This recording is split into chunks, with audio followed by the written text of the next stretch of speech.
The Paris to Dakar Rally 1998. For the 20th Jubilee, the start is in Paris Versailles once again. The date, the 1st of January, 5 o'clock in the morning. KTM is represented more strongly than ever before. 74 of the 170 starters, around 40%, were astride a KTM. That is, 2 works teams with a total of 11 riders, 3 assisting trucks for the transport of spare parts and for repairs en route, and 10 mechanics assigned to the event in an aeroplane. A total of 36 team members. The team manager is a man with great experience in rallying, Heinz Kindergarten. Sadly, not as a rider this time. There are such large teams, such good riders, and of course also the chance of a top placing very, very good. So my and our expectations are very high. Straight away at the start, we're into a very short and very muddy special test as usual. The rain has made the course very deep, and of course the enduro specialists have taken advantage of that. The winner was Fabio Fazzola from Italy. So the ground was well suited to the light one-cylinder KTMs. The proof? 8 KTMs in the first 10 after the first stage. Yes, the one-cylinder bikes had the upper hand in the first stages, but still the top riders didn't risk too much in these first stages, as there wasn't much to be gained. On the contrary, in the second stage, we can see Thierry Magnaldi had a bad accident. They'd mounted a camera on his helmet, and that's never a good omen. It took a bit of a battering in the fall.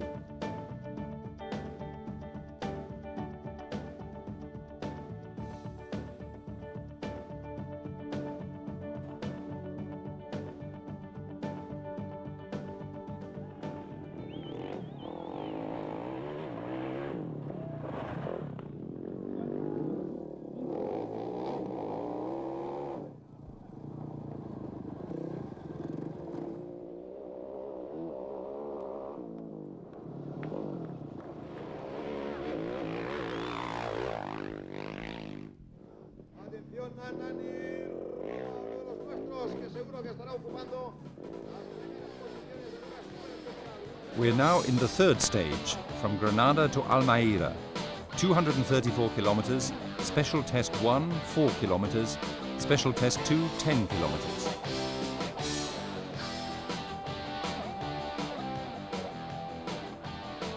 See how it's gone today. 2 special tests, the first extremely short, just a few kilometers I think, but very, very deep and treacherous.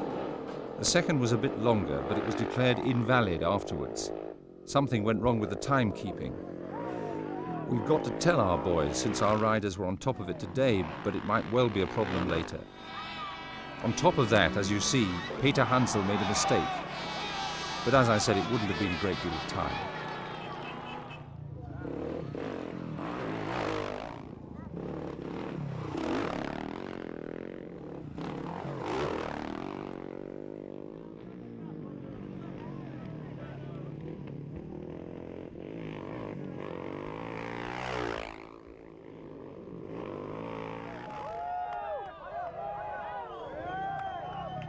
Well, look at the Spanish fans. Stanislav Zloch has missed a bend, but the enthusiastic spectators show him the way.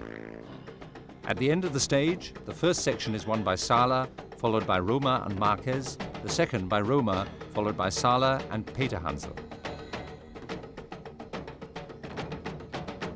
And now the ship has sailed on to Africa, and things get really serious for the first time, with a special test of 250 kilometers.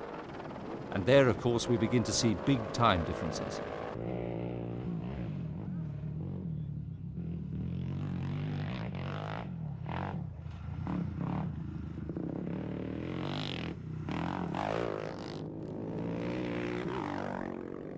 The total length of the first African stage, 603 kilometers.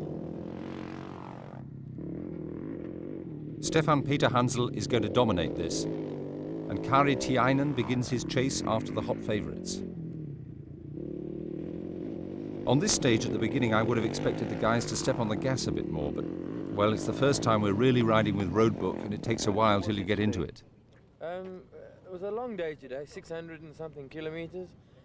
The 240, I think of it, was special stage. Morocco is very dangerous. A lot of stones, and you've got to be all the time looking out, be careful, attention, because so quickly you can have a crash and get hurt.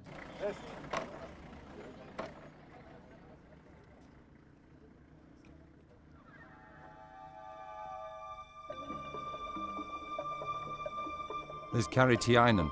He stepped on the gas without worrying about the risks, of course, and he's trying to get Peter Hansel going. That worked really well in the first few days. At the front, leading the field, Stefan Peter Hansel, who wins this stage and is also the overall leader. In second place overall, Richard Zangt.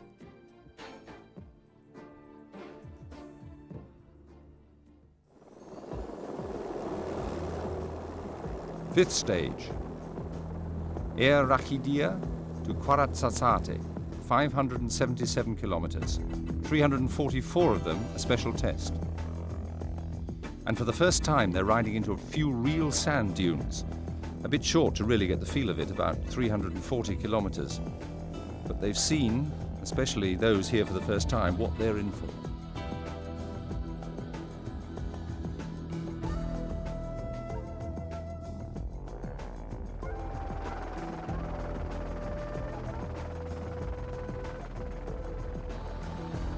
Despite the sand, an unbelievably successful day for KTM. Meoni wins and Roma takes the overall lead.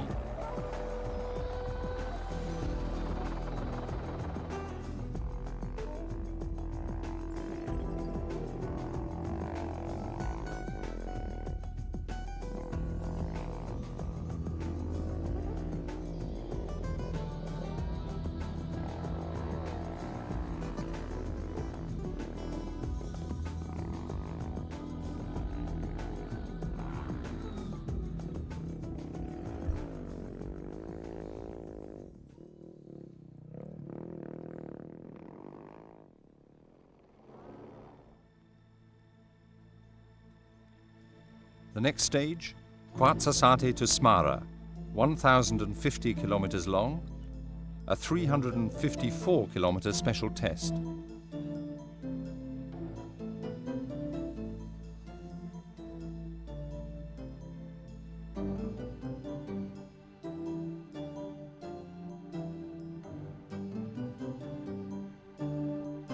A second win for Stefan Peter Hansel today. But a large contributory factor here was that two of the hot KTM favourites had problems. Unfortunately, they were the result of Magnani's first accident. He then fell again very heavily, breaking a hand and one rib.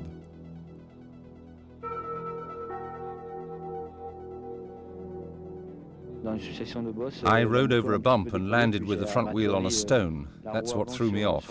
I had to steer right across.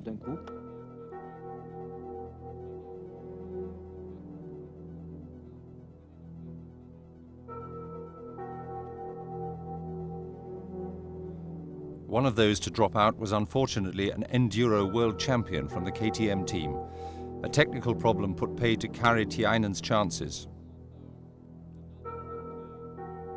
Yeah, I thought 20 kilometers ago we met the last time and the bike was running perfectly nice, and just here, click, and no compressor anymore.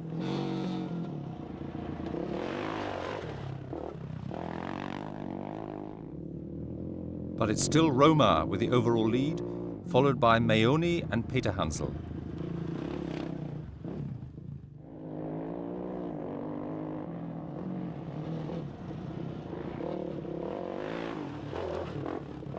This sixth stage was the longest, by the way, with over 1,000 kilometers.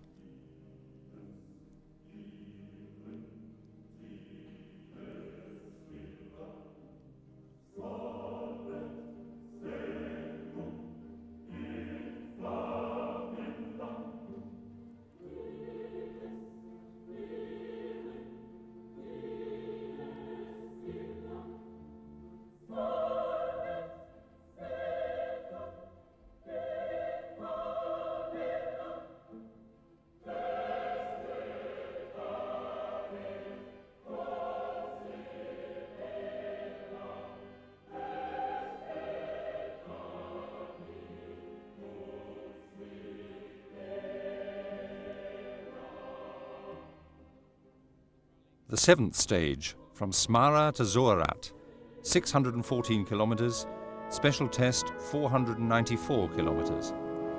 A very difficult stage, particularly since many riders, above all at the back of the field, only finished the previous stage very late or during the night. I would even say that spending the night in the desert, because of the enormous strain on man and machine, is a great problem.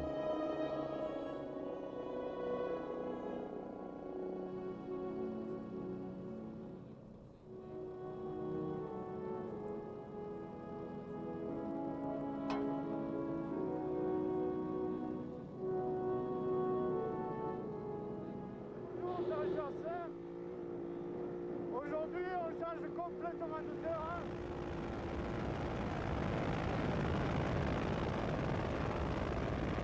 Yes, the leaders were of course spared the problems of night riding, covering the stage at an extremely high speed. After Zorat, we were into really deep sand for the first time. Here's Jordi Akarans. He didn't notice a soft dune and was thrown over the handlebars. But I have to say, thank God our teamwork held up so well. Juan Roma is giving him a bit of help here. He's of course a bigger lad, and things go a lot better when you work together.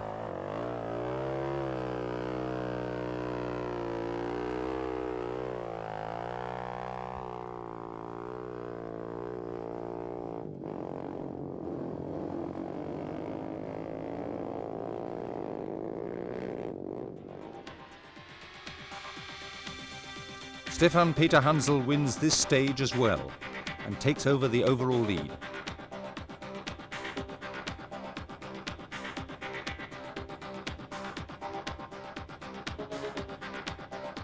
Altogether, the two cylinders, some of them at any rate, have made up on lost ground. Flavio Agradi has had a terrible accident, but although he's hurt, he still manages to finish the stage. A few days later, though, he has to give up because of his injuries. The 8th leg, Zorat to El Merait. 684 kilometers, 680 of them as a special test.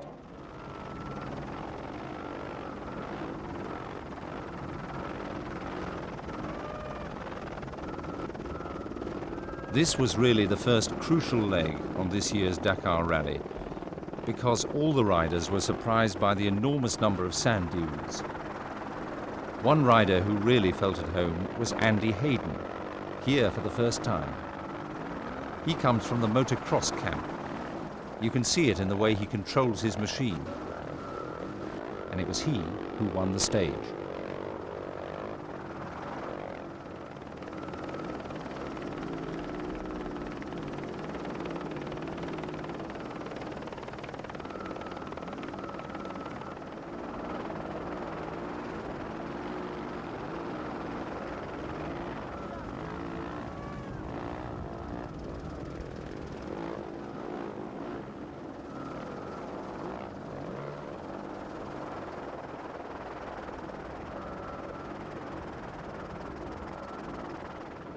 This wonderfully beautiful stretch was of course no problem at all for the leading riders.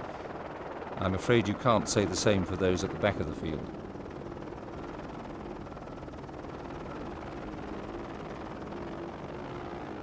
This was a decisive stage, above all for about 50% of the field.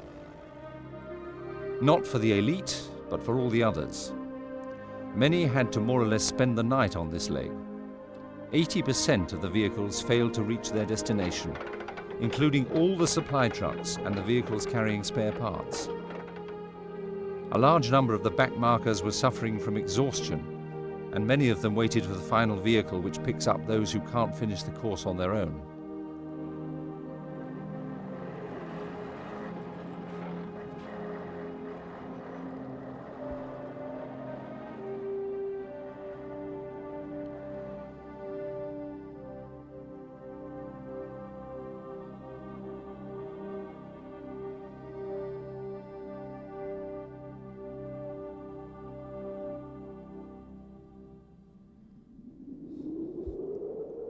In a case like this, it's always more pleasant, of course, if a motorcyclist can find a group somewhere so that he doesn't have to sleep on his own.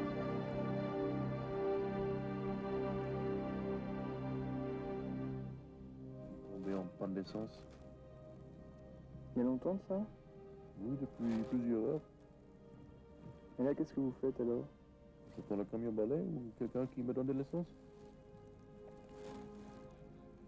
C'est tout, qu'est-ce qu'on peut faire? He's one of those who were picked up by the final vehicle. Stage winner, Andy Hayden. Overall leader, Stefan Peterhansel.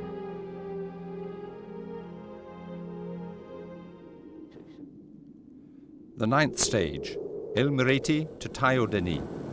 478 kilometers, the same number under time pressure, that is, as a special test.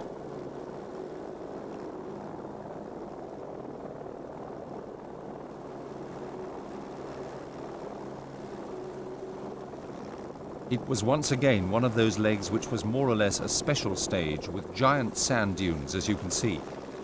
And Peter Hansel had the idea that he could perhaps cause problems for the KTM riders in the real earth sand dunes. But as we can see, he got into difficulties himself. They were sometimes simply too high because with the one-cylinder bikes you're certainly not at a disadvantage.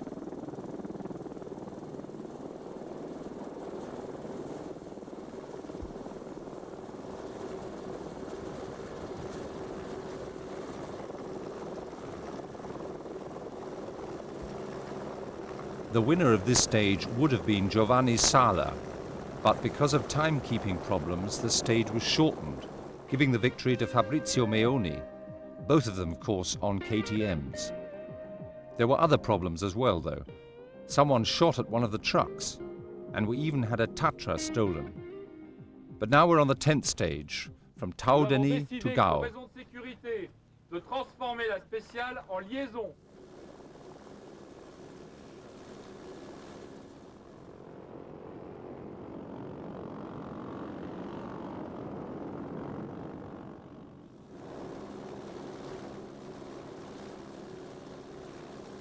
The riders had a great deal of fun on this long leg, since it was all neutralized as a result of the problems of the day before. That is to say, they all rode through it without being timed.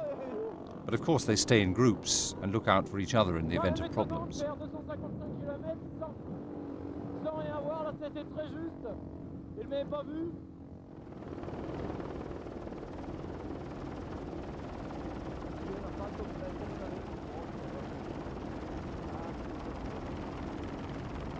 Certainly a stage that brought a bit of light relief into the Dakar Rally.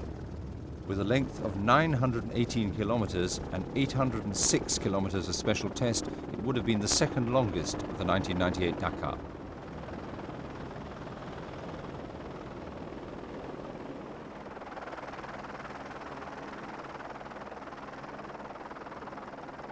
A refueling stop at kilometer 596. After 10 hard days, a rest day in Gao.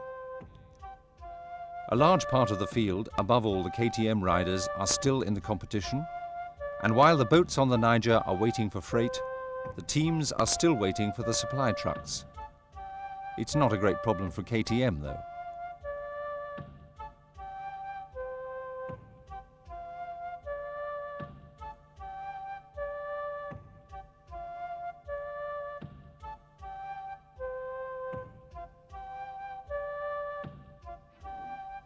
For us, it's not such a problem because we sent down an enormous load of spare parts by aeroplane.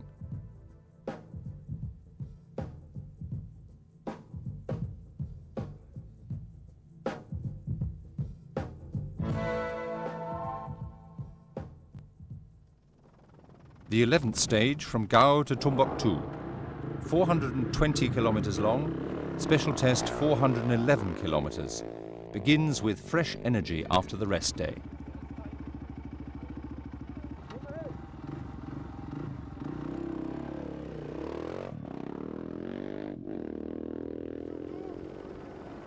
Gardez toujours un œil sur la piste qui a bien modifié par rapport au premier passage qu'on a fait l'autre jour.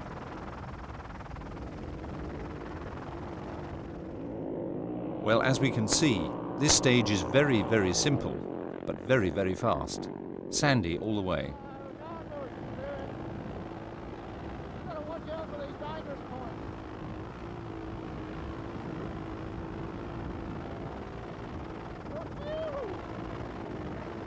there was one who had real problems, and that was Fabrizio Meoni.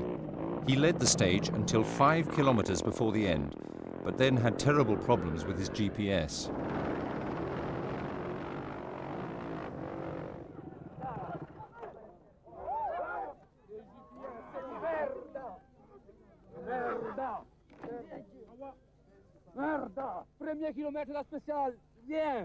The early kilometers of the specials, nothing. I already had the stage 1, and now nothing in front of me, nothing, and no one behind me, only the sun.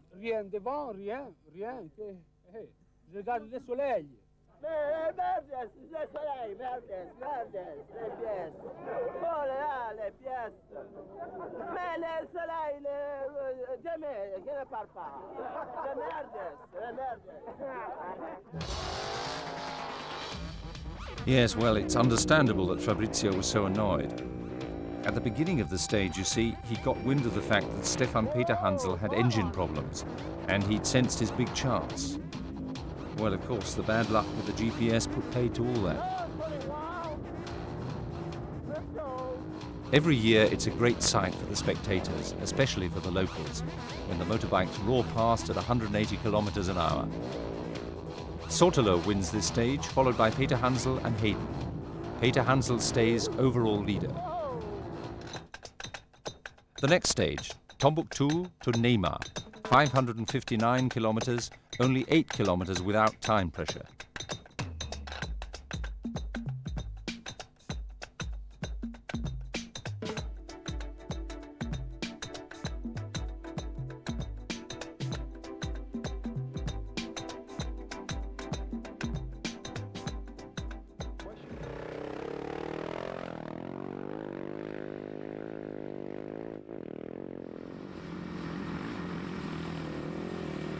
On this 12th stage, Richard Sankt showed us for the first time why he can be rightly counted among the favourites. At the start, the course was pretty sandy again, but later there were downhill stony stretches where it was possible for a rider in control to make up a good bit of time.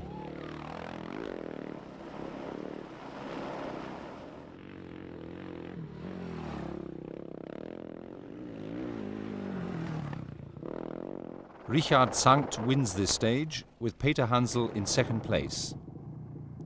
In third, in spite of a fall, is Fabrizio Meoni. The overall positions stay the same, with Stefan Peter Hansel in the lead.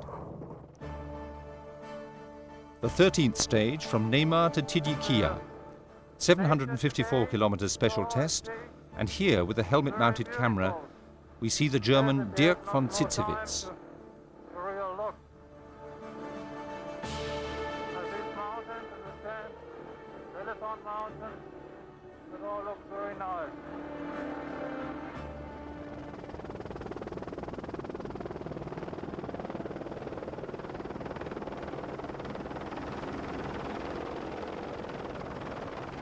On this first marathon stage, Hayden once again turned on the power, taking the same route as Acaron. Now he's taken the right line. Sometimes his navigation was a bit strange, but on the speed section, he really felt at home. He's overtaking one rider after another.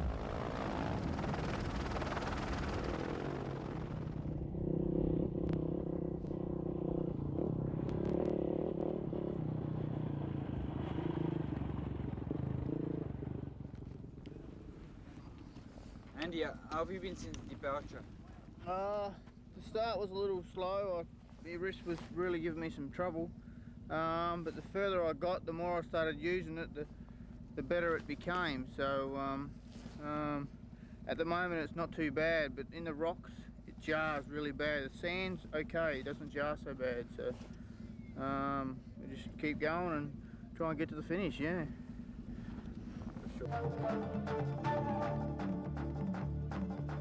This was a stage that posed a lot of problems for the two-cylinder bikes. Castera and Sotelo unfortunately had to give up. Sign language from Carlos Sotelo. At any rate, he's waiting for help, and Richard Sankt is explaining his problems with the GPS.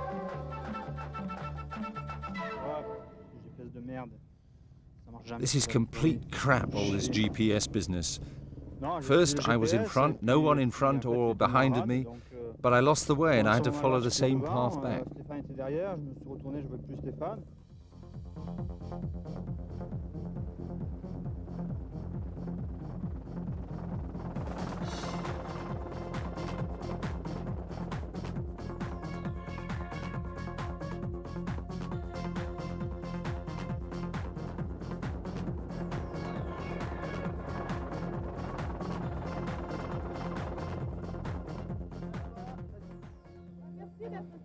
This is one of the women riders in the field, Isabelle Jomini, on a KTM, by the way.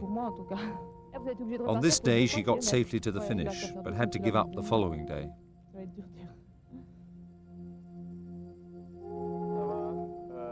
Si je dis que je le refais un jour, arrêtez-moi tout de suite. Bloquez tout et arrêtez-moi. 17 heures. Imaginez Paris, Marseille, par les chemins, debout sur les repose-pieds à 50 km/h. Mais faut être fou. Again, a lot of problems, above all for the backmarkers on this long stage. Stage 14, Tidjikia to Ata, 394 kilometers. As on every other day, the start is around 6 a.m. Once again, they set off into the dunes.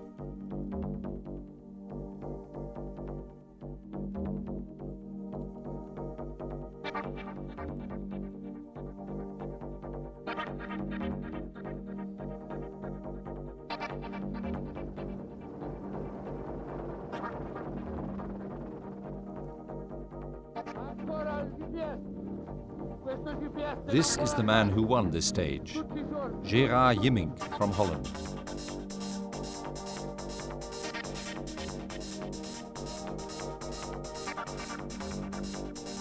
Now what you've just seen, that was Fabrizio Meoni, who did a great job in that situation. The stage was very sandy at the start, but then they got into a stony stretch. I must say you have to admire Stefan Peterhansel, who kept up a terrific pace for such a heavy machine. That's a great achievement. KTM's teamwork is also most impressive. There was always a KTM man near the overall leader. Of course, he had his problems too, as we see here. Sadly, one of the top KTM men had to drop out. Richard Sankt had to stop because of a problem with the suspension. The frame's completely bent. I don't think it's possible to do anything with it anymore. The tyre is more or less directly against the tank. I can't go on in that condition anyway.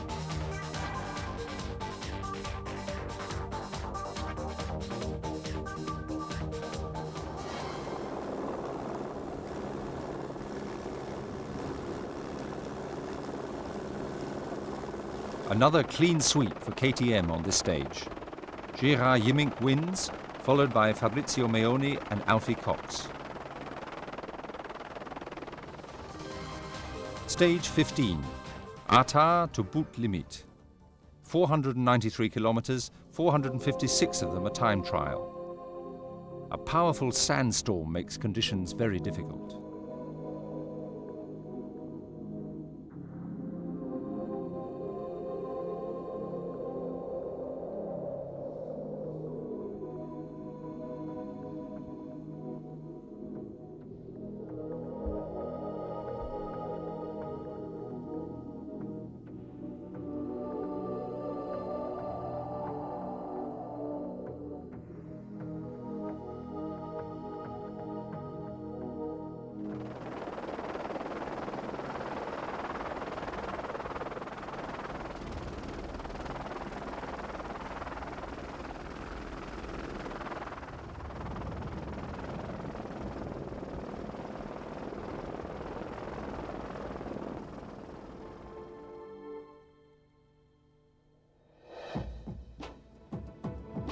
There were clearly a few navigation problems for Peterhansel and Yimmink.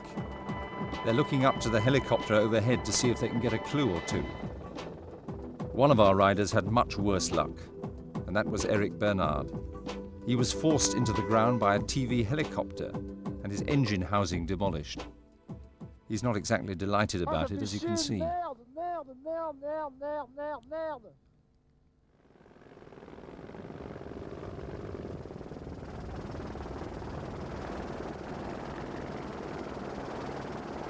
On the way to winning this stage is the Englishman John Deacon, the first British success. Second was Stefan Peter Hansel, then Fabrizio Meoni, Hayden and Yimink. The 16th stage, Bout Limite to St. Louis, 422 kilometers with 2 special tests.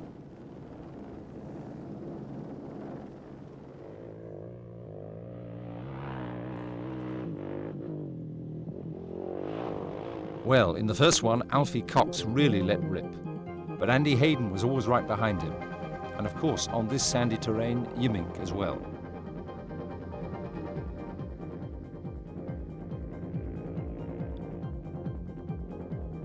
And nice to see the German-speaking Dirk von Zitzewitz doing so well. He comes in 4th on this stage.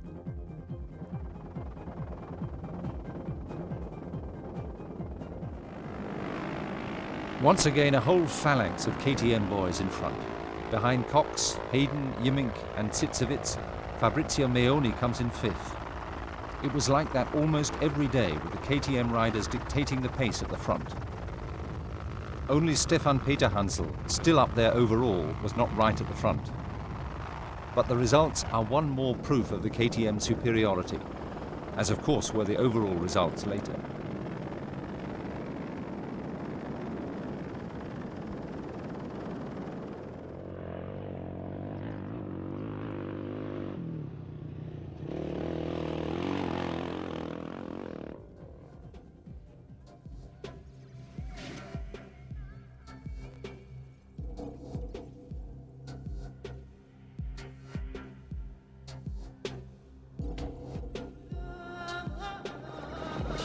The second part of this special test was run entirely along the beach, and that means, of course, you can easily ruin your motorcycle. That's why most of the riders, keeping in mind that it's only 2 more days to Dakar, have tried to take not too many risks. Stefan Peter Hansel here has made a bit of a navigational mistake and is now looking for the way back to the beach.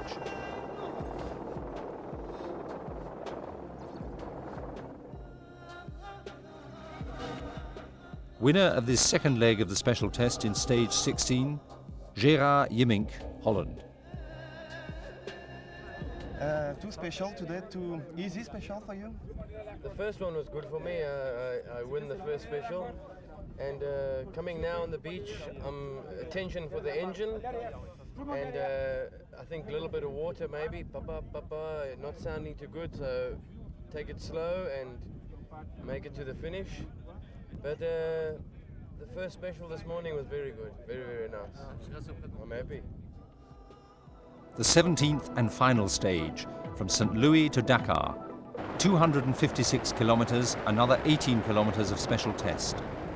A motocross start, then along Lake Rouge towards the legendary destination of Dakar. Right from the start, a cluster of KTMs in the lead, with one BMW rider, Jean Brucy, up there with them. But it's not long before the Frenchman is overhauled by other KTM riders.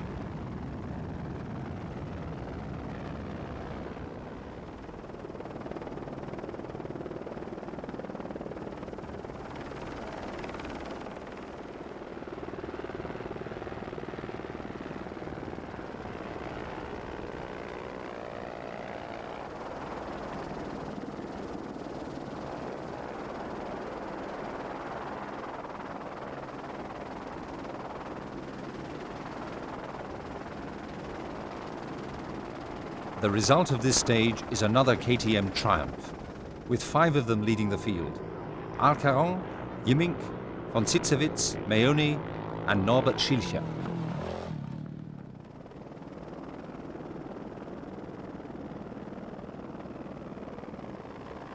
And it was not only the results of this leg which were impressive, but also the overall outcome.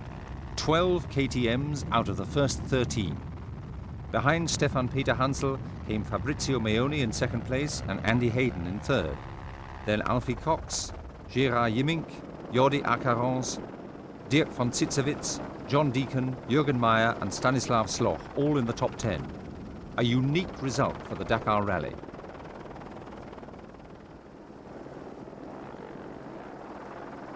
Yes, an extraordinary result. and one that we're very happy about, of course. Fabrizio Mione's second place, you can't get much better than that. But I'm almost more pleased about the third place of Andy Hayden, a private rider from Australia. This is his first Dakar, and he's already on the podium. That's an incentive for us to encourage more private riders to take part next year.